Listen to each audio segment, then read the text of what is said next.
In 2008, the climbing community was shaken to its core by one of the deadliest mountaineering disasters ever. On the formidable slopes of K2, 11 brave climbers lost their lives in an event that would forever be etched in history as the K2 disaster. This tragic tale is a stark reminder of the immense risks of conquering this treacherous peak. Join us as we delve into the harrowing story of the 2008 K2 disaster and its profound impact on the climbing world. The story of the 2008 K2 disaster is intricate, contentious, and remains partially shrouded in mystery. Recognizing the key climbers and their teams is crucial to grasp the sequence of events. The notable climbers involved are: from the Norwegian team, Lars Nisse, Rolf Bay, and Cecily Skog. Rolf and Cecily were married couples. Members of the Korean team, Kyeon Hyo Park, Hyo Gyeong Kim, Dong Jin Won, alongside two Sherpas, Jumik Boat and Passing Boat, cousins, led by Mr. Kim. The American team included Erik Meyer and Fredrik Strang. Representing the Norrit team, Wilco van Rooyen, Gers van der Gevel, Jay McDonald, and Pemba Jelja Sherpa. Serbian team climbers were Dren Mandik, Predrag Zagorak, and Isoplanik. The French team consisted of Hugues D'Auberade and a high-altitude porter, HAP Jehan Beg. Lastly, the solists are Alberto Zerain from Spain and Marco Confortola from Italy. As the summit push began, the teams decided to collaborate on setting fixed ropes to facilitate a safer and quicker ascent for everyone. However, like the 1996 Everest disaster, this collaborative effort fell short. The high-altitude porters were tasked with fixing ropes up to Camp 4, overseen by their leader. When the leader fell ill, no one could supervise the porters. The Korean team was supposed to double-check the ropes to ensure they were secure. Still, according to Wilco van Rooyen, they did not fulfill this responsibility. The trail-breaking team was supposed to start at midnight, but remained in their tent. This delay forced Pemba Jelja Sherpa to step up, joined by solo climber Alberto Zerain and a few others, already 75 minutes behind schedule. Fixed ropes were oddly placed in sections that didn't require them. Cecily Skog mentioned that ropes were fixed very early on, causing a higher-up shortage. Teams faced a tough choice: return for more rope, guided by Wilco van Rooyen, or continue fixing closer to the summit, wasting precious time. By the time most climbers reached the bottleneck on the Abruzzi Spur and the Serac, it was around 4 p.m. With daylight fading, there wasn't enough time to safely summit and descend. The delays, mismanagement, and misplaced ropes created a dangerous situation where every moment counted. Some teams opted not to proceed, given the precarious conditions. Fredrik Strang was among those who chose to halt their ascent. The first tragedy struck at the bottleneck. Serbian climber Dren Mandik, attempting to bypass Cecily Skog of the Norwegian team, unclipped his rope. Mandik lost his footing and slid down the bottleneck. Initially, Dren appeared to be right as he stood up, but moments later he fell again, this time indicating severe injury.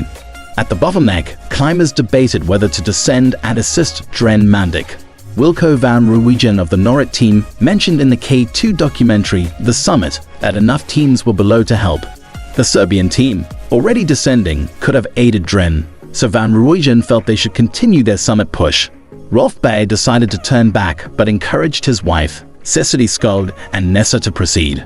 According to Pemba Jelja Sherpa, the discussion about helping Dren lasted only 3 to 4 minutes before the climbers resumed their ascent, leaving him behind. Fredrik Strang climbed higher to reach Dren, but found Predrag Zagorak and Isoplanik already there. Unfortunately, Dren had passed away. In an interview, Fredrik Strang mentioned that had he known Dren was already dead, he wouldn't have risked his life to retrieve the body. Tragically, another life was lost during this descent. Jehan Beg, a Pakistani high-altitude porter, joined the Serbians and Strang in retrieving Dren's body. During the attempt, Beg lost his footing. The team had agreed that they should release the rope binding them if anyone fell. In the documentary The Summit, Strang's urgent voice yells, "Release the rope! Release the rope!" Beg complied but tragically slid and fell into the abyss. The most significant losses occurred during the descent of those who had summited. Spanish climber Alberto Zerain, climbing solo, was the first to reach the summit and begin his descent. On his way down, he encountered the Norwegian team heading up and informed Lars Nisse that they were just an hour from the summit. Most climbers reached the summit between 5 and 7 p.m. The NORAD team arrived at 7:20 p.m., and Italian semi-soloist Marco Confortola summited shortly after at 7:30 p.m. After Pemba Dorje and Jer McDonnell reached the summit, McDonnell handed his equipment, including his camera and S80 phone, to Pemba. This exchange later became crucial for recounting their story. During the descent, the Norwegian team caught up with Rolf Bay, who had stayed behind. The trio then began their descent together toward the fixed ropes. Just 15 minutes after reaching the ropes, darkness enveloped K2. As they approached the fixed ropes, Lars Nessa offered to let Rolf Bay go first.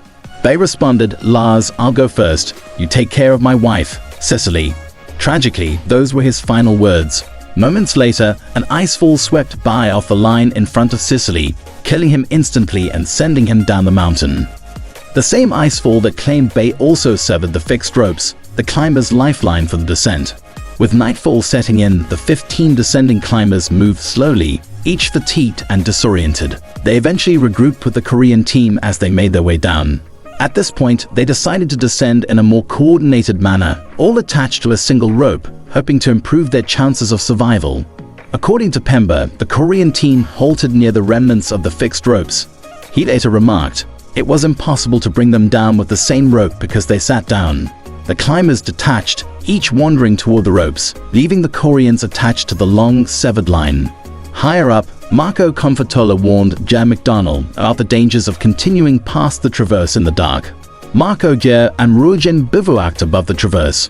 Around this time, Pakistani climber Karim Meherban perished, though the details are unclear. Cas van de Gevel and Hughes de Oberade pressed on through the darkness. Gevel, leading, saw a climber fall, likely Arpareed, who had run out of oxygen. As the night deepened, Pemba Dorje, Cecily Skog, Lars Nessa, and Gevel were among the 7 who reached Camp 4, leaving 13 missing. By August 2 morning, Ger, Ruijin, and Confortola realized the icefall had swept away the ropes. Ruijin, suffering snow blindness, descended while he could still see. He found the Korean team, 3 climbers, and a Sherpa tangled in ropes. Ruijin gave gloves to the one moving climber and continued to Camp 4, knowing he had to keep moving to survive. From Camp 4, Pemba photographed the hanging climbers while the Korean leader proposed a rescue mission. The American team, citing a lack of manpower, refused, stating it wasn't a guided tour. Frederick Strang, who tried to save Mandik earlier, also declined, noting the climbers appeared lifeless. Mr. Kim sent 2 Sherpas to aid the 3 Korean climbers. Ruijin, descending due to snow blindness, later saw Confortola and Jer with the Koreans. Confortola, in an interview, described the scene as smashed up with blood everywhere. He radioed for help and descended, leaving Jer and the Koreans behind. At noon, the Sherpas found a Western climber alive at the base of the bottleneck. Pemba radioed for the Korean Sherpas to bring down the climber, but they refused, following Mr. Kim's orders to retrieve the Koreans.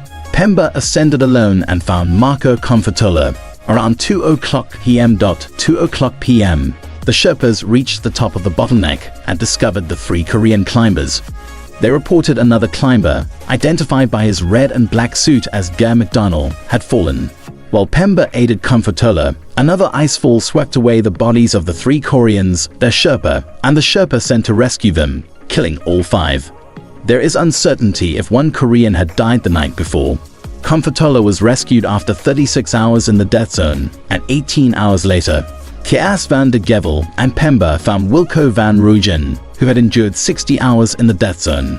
Confortola later criticized the expeditions for inexperience and poor equipment, adding to the tragedy's controversies.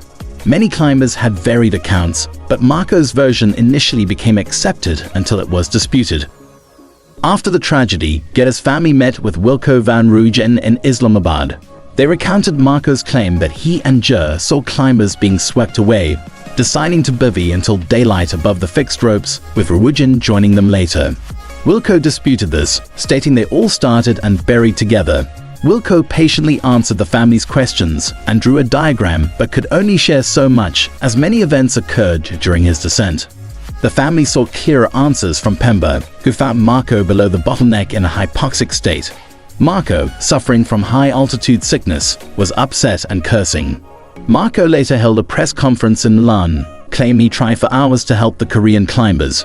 His story changed multiple times, adding to the tragedy's confusion. Annie Starkey, Jer's girlfriend, later remarked that Marco's story kept changing because no one could dispute his claims. The other climbers have perished. Pember joined Cass and Jer's family to recount the events, providing Jer's camera as proof. He explained that Ger stayed behind to assist the Koreans. Just before an icefall swept away the Koreans and 2 Sherpas, they informed Pember that a climber in a red and black suit, Jer, had been swept away. Pember's photos confirmed Jer's presence, not Marco's. The pictures showed the Sherpas had been free from the ropes and were descending when killed.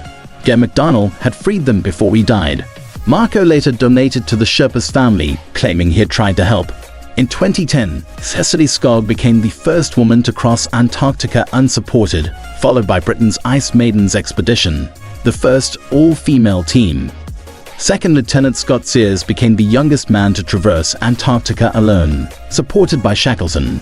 Wilco van Rooijen survived 2 nights without shelter on K2, losing all his toes to frostbite, as did Marco. Pember spent 90 hours in the death zone, earning National Geographic's Adventure of the Year. Of the 18 climbers, only 11 survived. Without Pember's photos, much of the story would remain untold. Pember Jel's Sherpa showed extraordinary determination in helping ill or missing climbers. Ger McDonnell died heroically, saving others.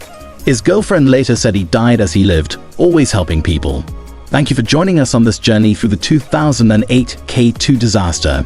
Share your thoughts in the comments, and don't forget to like, subscribe, and hit the notification bell for more stories.